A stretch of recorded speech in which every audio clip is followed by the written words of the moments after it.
In diesem Video gehen meine Freundin und ich auf ein Date in Kolumbien. Sie zeigt mir das typische Bussystem in Barranquilla, wo Menschen nach der Arbeit ihre Zeit verbringen, und danach gehen wir in einem typisch authentischen Restaurant essen.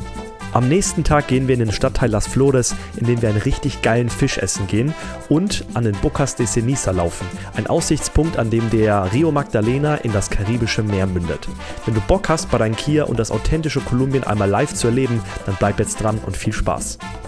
Hi und herzlich willkommen Leute bei diesem Video hier aus Kolumbien. Meine Freundin Laura und ich gehen heute auf ein kleines Date hier in Barranquilla in der Küstenstadt. Gerade haben wir den Sonnenuntergang, wir gehen jetzt ein bisschen Inlineskaten und sind hier in Barranquilla, einem sehr ruhigen Stadtviertel. Warten jetzt auf den Bus, der uns dann zum Inlineskaten bringt, und danach gehen wir noch eine Kleinigkeit essen. Hier in Kolumbien hält man den Bus übrigens einfach auf der Straße an, habe ich schon mal ein Video zu gemacht. Can you take my money?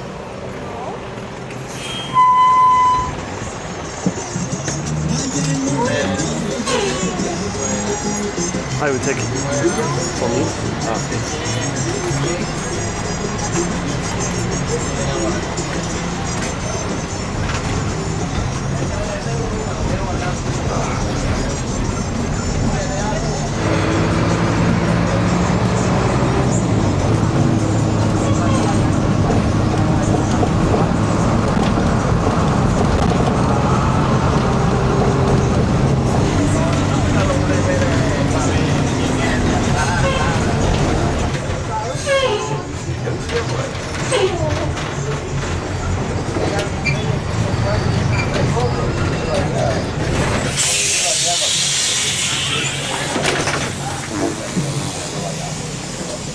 Boah, Leute, das ist immer wieder eine einzigartige Erfahrung.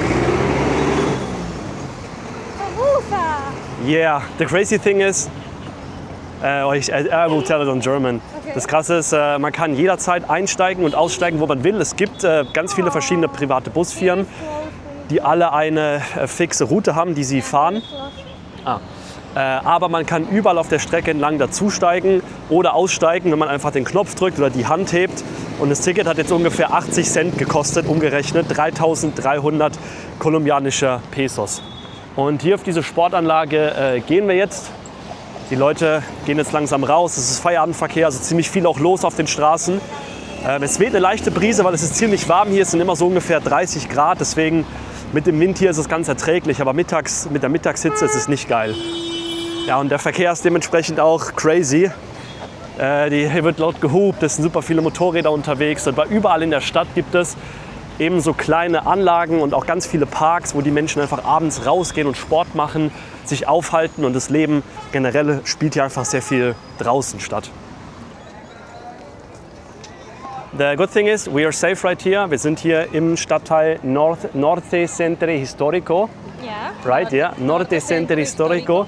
Im Nordwesten der Stadt. Barranquilla an sich ist eigentlich eine recht untouristische Stadt. Nur zum Karneval ist hier ziemlich viel los. Aber ansonsten gehen die Touris eher nach Santa Marta oder nach Cartagena. Hier gibt es keinen Strand und eher eine Hafen-Arbeiterstadt.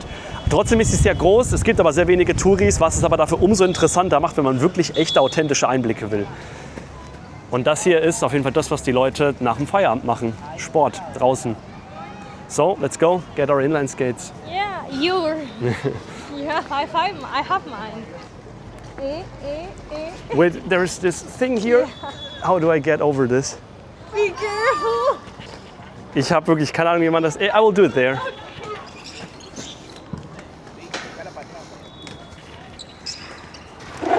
Leute, das Problem ist, dass die eigentliche Bahn, die wir vorhin gesehen haben, dass die komplett voll ist. Da ist gerade ein Kinderkurs, der noch ungefähr 2,5 Stunden geht.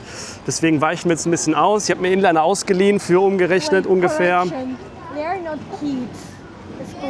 They're professional. Ja, okay. Whatever. Professional.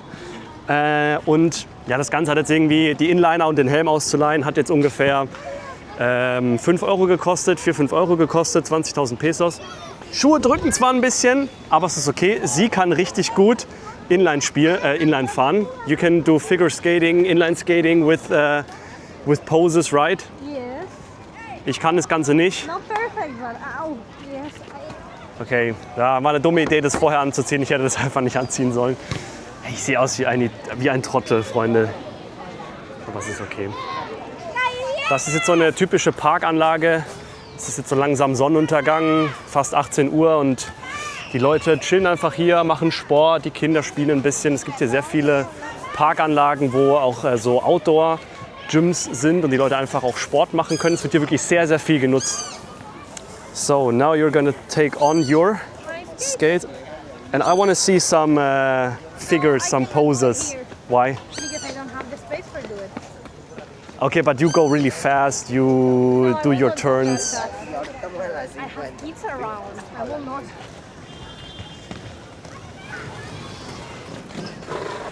Help, help, help, help, help. Oh.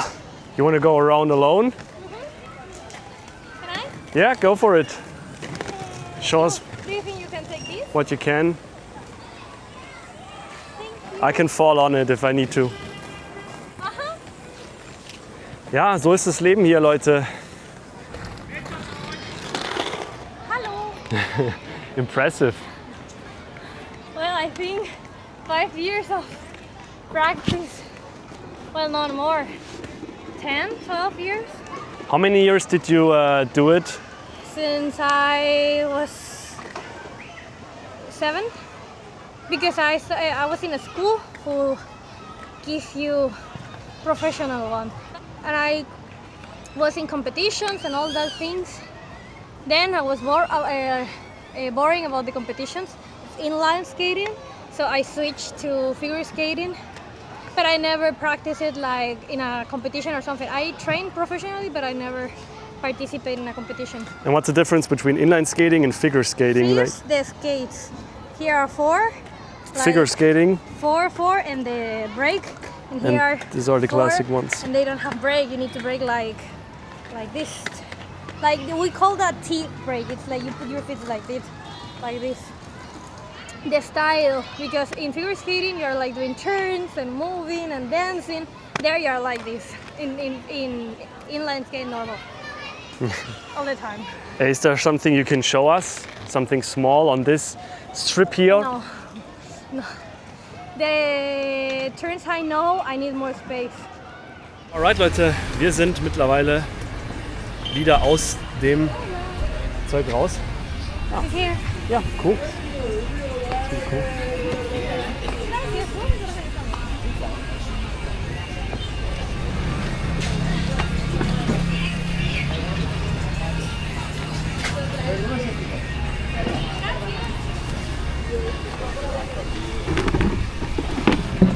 Okay Leute, wir sind mittlerweile vom Inlineskaten wieder weggegangen. Sind jetzt kurz 2 Straßen weiter zu einem kleinen Restaurant und ich will euch mal ein bisschen die kolumbianische Küche zeigen, beziehungsweise mal ein Gericht davon. Kolumbien ist sehr bekannt dafür, sehr viel Fleisch zu essen, sehr viel frittierte Sachen. Es gibt aber so ein paar Dinge, die gibt es eben in Südamerika und auch Kolumbien hier, das ist sehr, sehr, sehr beliebt. Da gehören zum Beispiel auch Empanadas dazu, Arepas, was man auch vielleicht in Spanien so kennt. Und wir essen jetzt hier einen Salchipapa.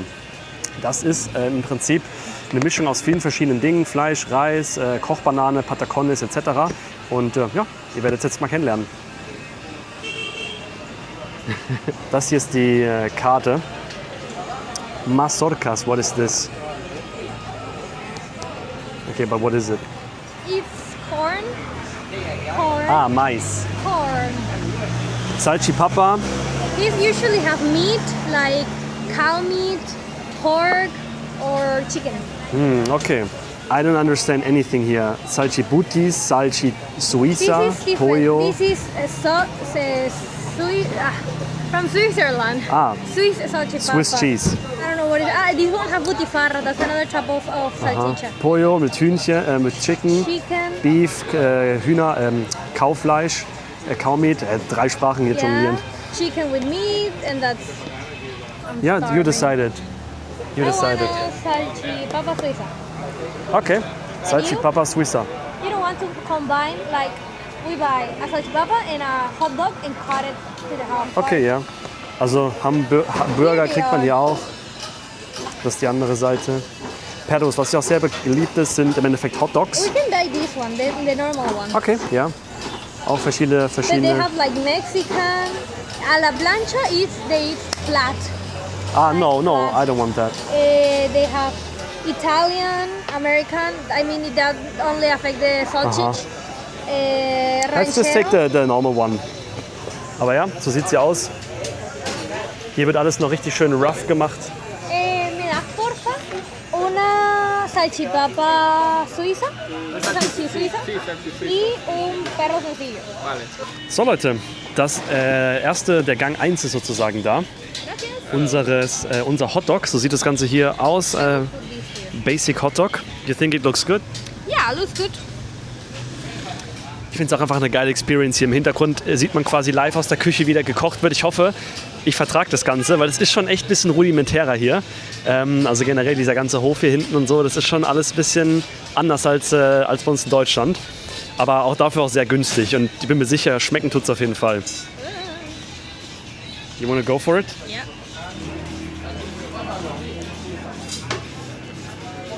How it tastes? Good?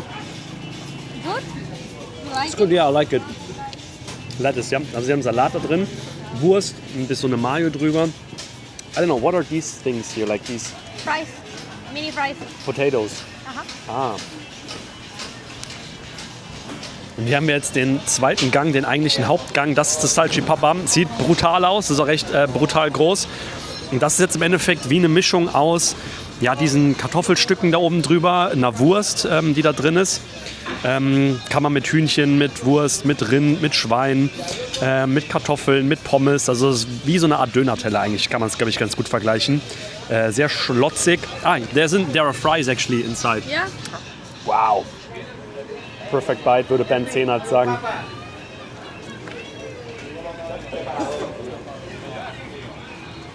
How it tastes? You like it? That's good. Der Sausage ist really good. Was soll man aber auch falsch machen, Leute? Einfach Pommes, Wurst, Pommes-Wurst und dann einfach geile Sachen, die halt ungesund sind des Todes. Außer der Salat. Das Salchipapa und der Hotdog haben zusammen etwa 7 € gekostet. Am nächsten Tag steht ein kleiner Ausflug an. Wir gehen nach Puerto Mocho bzw. zum Bocas de Ceniza. Das Ganze liegt etwas außerhalb von Barranquilla, ist sowohl ein Strand als auch ein Aussichtspunkt, an dem der Rio Magdalena in das Karibische Meer mündet.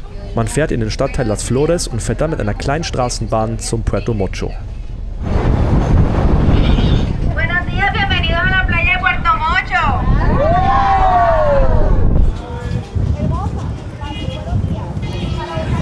Und damit herzlich willkommen, liebe Leute. Einen Tag später, es hat sich ein bisschen was getan. Wir sind hier gerade an einem kleinen touristischen Spot, machen so eine Art Familienausflug, könnte man sagen. Also Kolumbien, generell Südamerika, ist ja bekannt dafür, dass sich Pläne ganz schnell ändern können. Dinge, die geplant waren, sind eigentlich relativ schnell wieder hinfällig. Und zwar sind wir gerade in La Mocha. Puerto Mocho. Oh, Puerto Mocho, ein Strand am Ende von Barranquilla. Und wir sind hier, weil wir jetzt einen kleinen Punkt besuchen, beziehungsweise es ist ein anderer touristischer Spot. Und es gibt hier noch einen Aussichtspunkt, wo der Fluss, der Rio Magdalena, ins Karibische Meer fließt. Und den schauen wir uns jetzt einmal an. Generell ist Barranquilla ja nicht so touristisiert. Das bedeutet, es gibt jetzt nicht so viele klassische Touri-Dinge, die man machen kann. Im Februar ist immer Karneval, dafür ist Barranquilla sehr, sehr, sehr bekannt. Ansonsten gibt es sowas wie das Fenster zur Welt. Das ist so eine riesengroße Statue, so ein riesengroßes Monument, wo ihr hingehen könnt. Es gibt den Malecón, das ist sozusagen die Strand- oder besser gesagt Flusspromenade. Denn Barranquilla, in Barranquilla läuft sozusagen vom karibischen Meer der Rio Magdalena rein. Das ist der größte Fluss Kolumbiens, wenn ich mich nicht täusche. Und Barranquilla ist an sich sehr wichtig für die Schifffahrt, für den Handel, für den Schiffshandel. Und dementsprechend, weil es hier nicht so viele Touri-Dinge gibt, gibt es hier noch diesen Punkt, wo der Rio Magdalena in das Festland sozusagen reinfließt und wo sich der Rio Magdalena vom Karibischen Meer trennt. Und dieser Punkt nennt sich Bocas de Ceniza. Wir sind hier gerade mit einer kleinen Bahn hergefahren, so einer kleinen Eisenbahn, Straßenbahn könnte man sagen. Und ich befinde mich hier sozusagen gerade am Bocas de Ceniza, beziehungsweise nicht ganz, man muss da hinlaufen. Man fährt erstmal so ungefähr 2,5 Kilometer mit diesem Zug ein Stück weiter vom Parkplatz rein. Und dann hat man hier auf der rechten Seite einmal den Rio Magdalena. Right, it's the Rio Magdalena on the right side. That one is. Und auf der anderen Seite haben wir das Karibische Meer.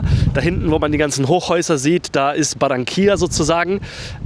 Ja, und eben das ganze Festland. Und dieser Weg, der hier einfach geradeaus führt, das ist der Weg, der dann eben zu diesem Bocas de Ceniza führt. Das ist sozusagen ein Punkt, der 6 Kilometer jetzt in die Richtung geht. Aber kann 6 Kilometer jetzt einfach geradeaus laufen.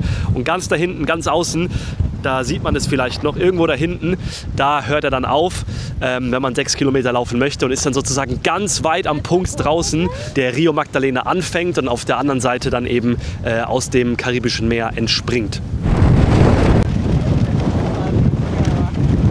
So Leute, jetzt sind wir in so einem kleinen Zwischenpunkt angekommen.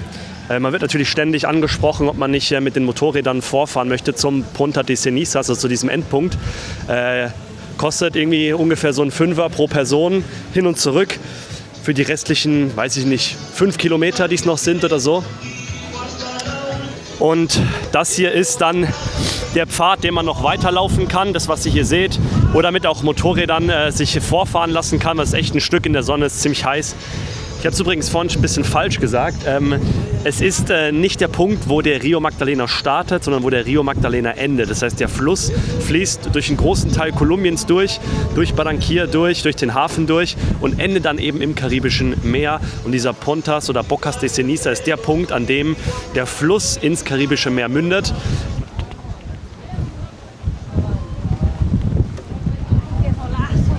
Wir laufen jetzt noch mal ein paar Meter raus, um euch einfach noch mal diese Gap zu zeigen zwischen Rio Magdalena und Meer. Aber wir werden jetzt nicht vorfahren, weil ein Fünfer einfach jetzt nur um vor und zurück zu fahren zu einem Punkt, an dem man dann einfach da steht, ein Foto macht und dann denkt, jo, das war's jetzt so.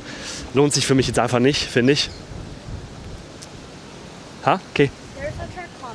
Ah. And we will not pass both. Wenn man hier so wieder die ganzen Häuser sieht, Leute, die ganzen Wohngebäude, ja, dann denkt man sich wieder, ey krass, so leben die Menschen halt auf dem Land und hier in diesen ganz einfachen Hütten. Und vorhin waren wir an einer Ampel gestanden und es ist ja häufig so, dass an den Ampeln irgendwelche Verkäufer kommen, die ja Dinge verkaufen wollen, Süßigkeiten oder die einfach die Scheibe putzen und dafür halt ein bisschen Kleingeld haben wollen. Die fangen einfach damit an, das zu machen. Hermano, quítate. Ich hoffe, dass der Hund jetzt nicht hier oben gerannt wird. De este lado. Jo, und dann sieht man halt auch hier, wie die Leute leben. Gracias. Let's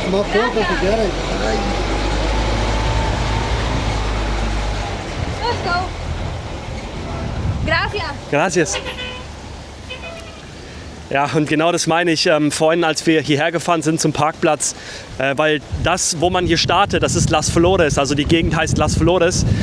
Und da werden wir noch ein Fischrestaurant besuchen gleich und das ist eine sehr arme Gegend, trotzdem aber recht sicher. Und da sehen halt die Häuser und die Hütten überall so aus wie hier. Und an der Ampel eben zum Parkplatz hin, da hat einfach ein Kind angefangen, die Scheiben zu putzen an den roten Ampeln. Also ein Kind, das vielleicht 8, 9 oder 10 Jahre alt war oder 11 oder 12, keine Ahnung. Ich habe auch eine kleine Aufnahme gemacht und es zerreißt mir einfach jedes Mal das Herz zu sehen, dass in solchen Ländern eben Kinder einfach wirklich in der heißen, brütenden Sonne stehen müssen an den roten Ampeln, braun gebrannt bis zum Fuße, Leuten, die Scheiben putzen müssen an den Autos, damit sie umgerechnet vielleicht 50 Cent dafür bekommen.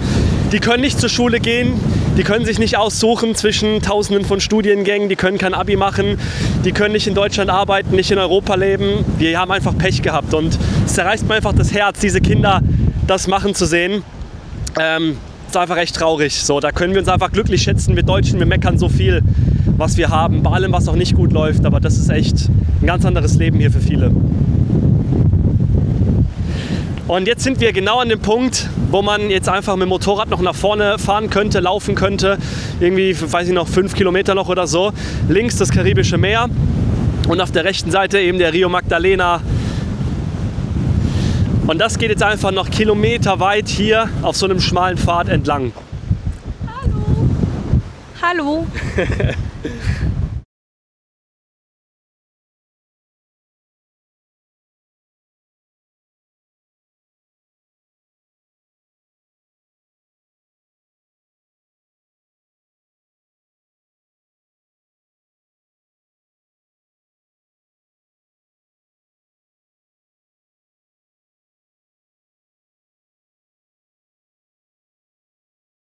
So Leute, und damit sind wir im Restaurant angekommen. Sieht auf jeden Fall sehr geil aus. Schaut euch das mal an. Wow. Wow, looks really cool.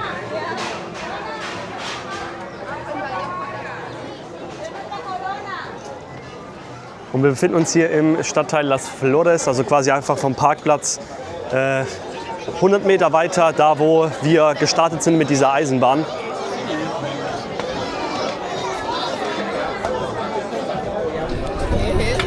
Huevos de pescado. Are you excited? Very much. What's that exactly? Huevos. Huevos de pescado. Está ganando la de Julián. Fish eggs. Fish eggs. Yeah. Fried fish eggs. Yes. So, auch mein Essen ist jetzt angekommen. Das Ganze ist Lachs frittiert mit Patagon. Also diese frittierte Kochbanane platt gedrückt. Ich dachte eigentlich, ich kriege einen richtigen Fisch, also einen ganzen Fisch. Aber ich habe mich getäuscht. Aber ist bestimmt trotzdem geil. Also frittierter Lachs. Der ganze Fisch sieht dann so aus. Umgerechnet kostet der 18 Euro. Mit Getränk, Limonade 20 Euro. Oh. Gracias. Siempre salgo con huracán, siempre. Do you want something from this? No? Jetzt haben wir noch einen anderen Fisch zum Probieren. Das ist sozusagen überbackener Fisch mit ein bisschen Käse. Ich glaube Wolfsbarsch. En España. Wow. This one is really good. Und so sieht das frittierte Filet aus. Ist auch richtig geil. Das schmeckt richtig intensiv, keine Gräten. 2 fette Brocken. Also das hier ist so mal ein ganzer fetter Brocken frittierter Fisch. Das war 2-mal dabei. Und dann insgesamt 4 von den Patacons hier. Kochbananen frittiert für 18 Euro. Kann man echt nicht sagen. Das hier ist der Wolfsbarsch. Robalo. Das war's, Leute, mit diesem Video. Ich hoffe, ihr habt ein paar coole Einblicke bekommen von Barranquilla. Und vergesst nicht zu abonnieren, wenn euch das Video gefallen hat. Und dann sehen wir uns beim nächsten Mal wieder. Bis dahin, ciao, ciao.